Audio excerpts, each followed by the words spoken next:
Bapak Ibu Saudara, sesaat lagi kita akan mendengarkan firman Tuhan yang bermanfaat untuk mengajar, menyatakan kesalahan, memperbaiki kelakuan, dan mendidik orang dalam kebenaran. Dari GPDI Mahanaim Tegal, selamat mendengar.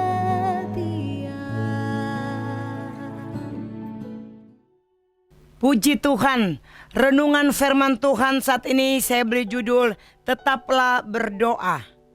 Bapak Ibu Saudara yang kekasih di dalam Tuhan, mari sama-sama kita membaca di dalam 1 Tesalonika pasalnya yang ke-5 ayatnya yang ke-17. Demikian firman Tuhan, tetaplah berdoa.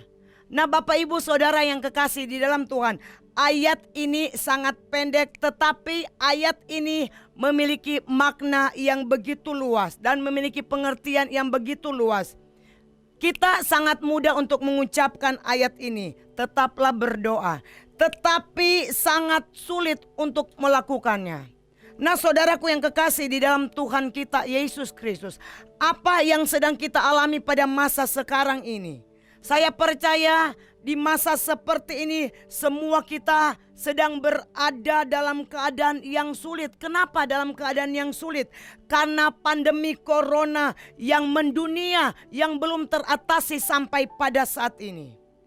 Usaha kita juga mungkin menjadi lesu, bahkan kerja menurun, penghasilan juga menurun. Sementara kebutuhan kita banyak, kebutuhan hidup kita yang harus kita penuhi begitu banyak. Oleh sebab itu apapun yang kita alami saat ini, firman Tuhan datang kepada kita. Dan firman Tuhan mengingatkan kepada saudara dan saya, tetaplah berdoa. Mengapa kita harus tetap berdoa? Yang pertama, orang yang berdoa mendapat kekuatan untuk menanggung penderitaan. Rupanya kekuatan seseorang bukan ditentukan oleh ototnya atau fisiknya, bukan juga ditentukan oleh kekayaan yang dia miliki, bahkan jabatan yang disandang, tetapi oleh kesetiaannya untuk berdoa kepada Tuhan. Contohnya adalah Tuhan Yesus. Kalau kita pelajari kehidupan Tuhan Yesus dalam kitab Injil, kita melihat bahwa kehidupan Tuhan Yesus selalu diwarnai dengan doa.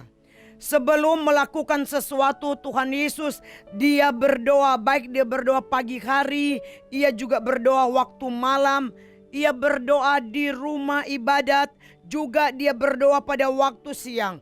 Nah bagi Tuhan Yesus, doa adalah hal yang utama dan pertama di dalam hidupnya.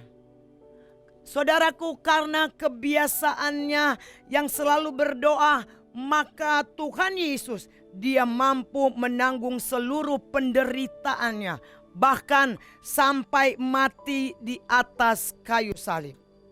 Mari kita baca di dalam Lukas pasalnya yang ke-22 ayat 43 sampai dengan ayat yang ke-45. Demikian firman Tuhan.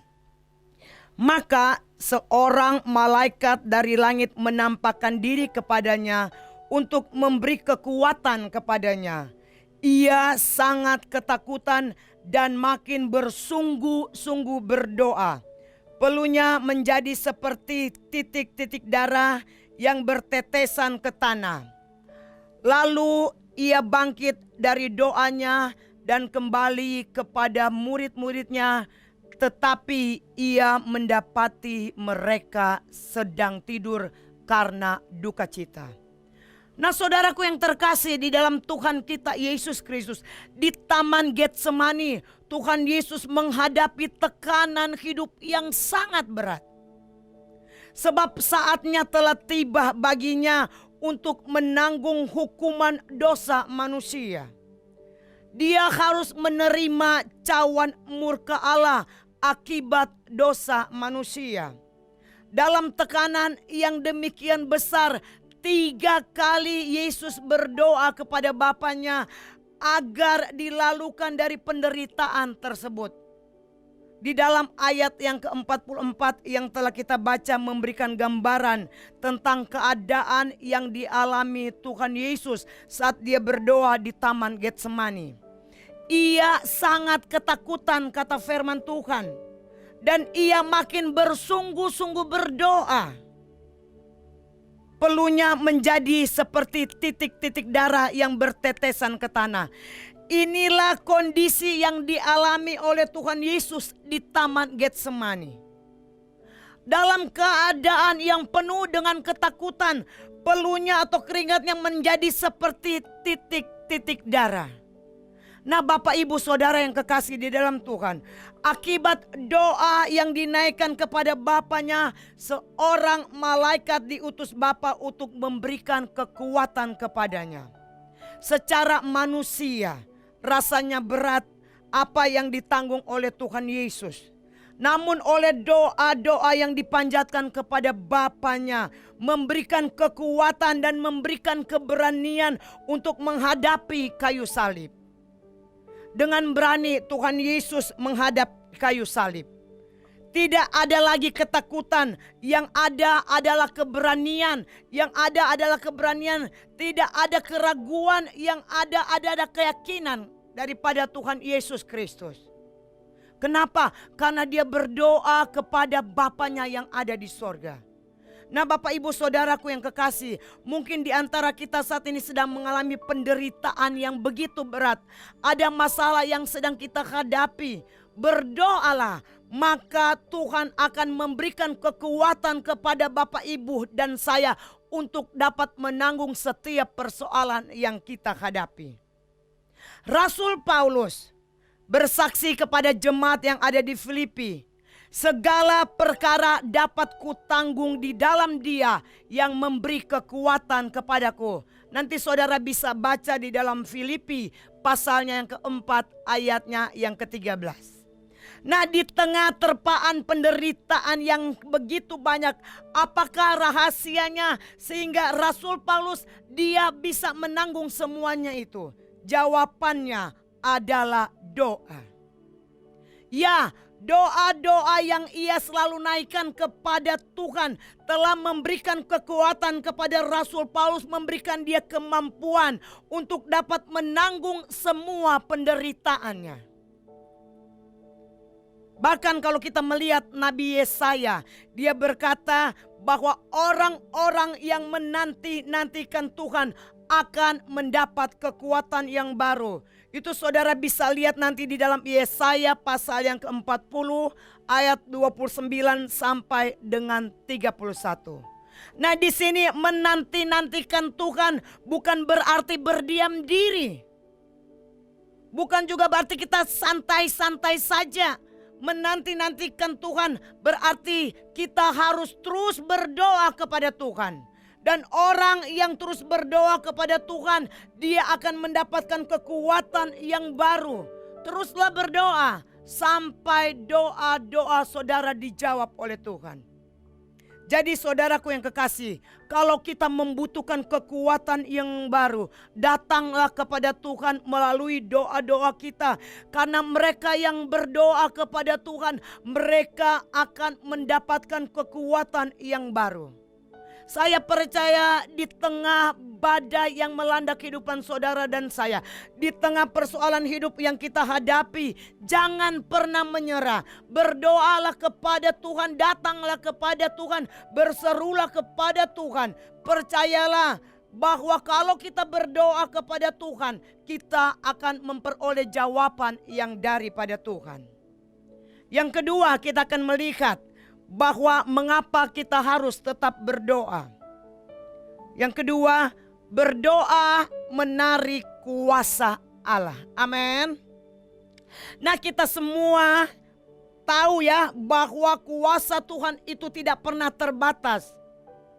Kita tahu bahwa kuasa Allah itu digerakkan oleh orang-orang yang mau berdoa kepada Tuhan. Kuasa Tuhan tidak pernah mengalir tanpa ada doa.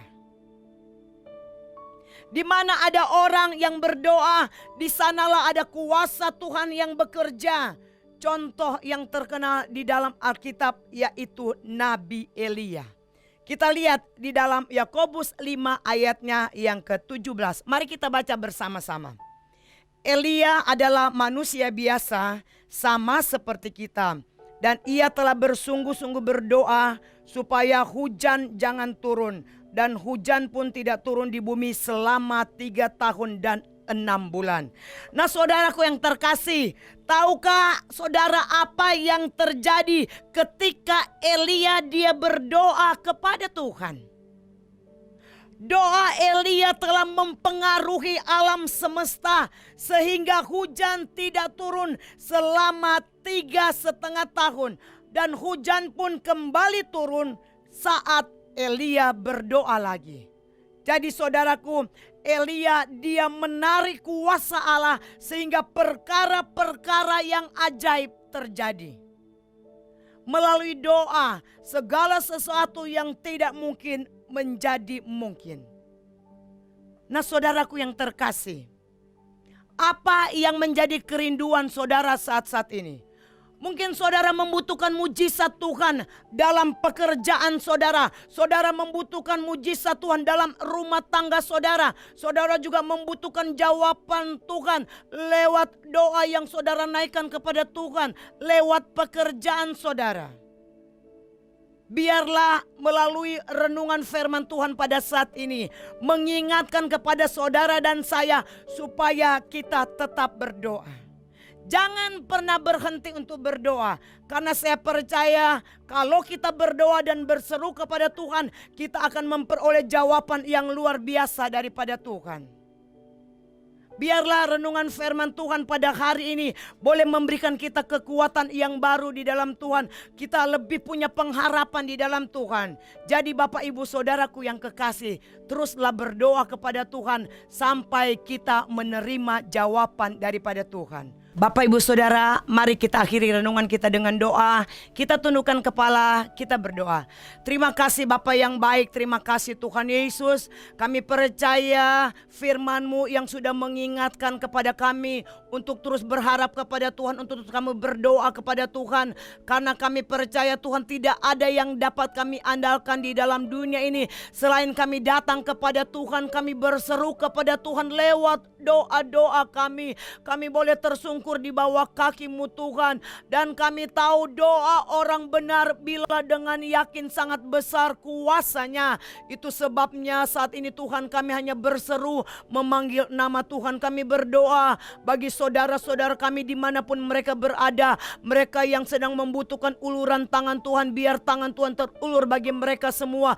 Tuhan menyertai dan Tuhan memberkati mereka semua. Terima kasih Bapa yang baik, terima kasih Tuhan Yesus. Inilah yang menjadi doa kami. Kami bersyukur di dalam nama Tuhan Yesus Kristus. Haleluya. Amin.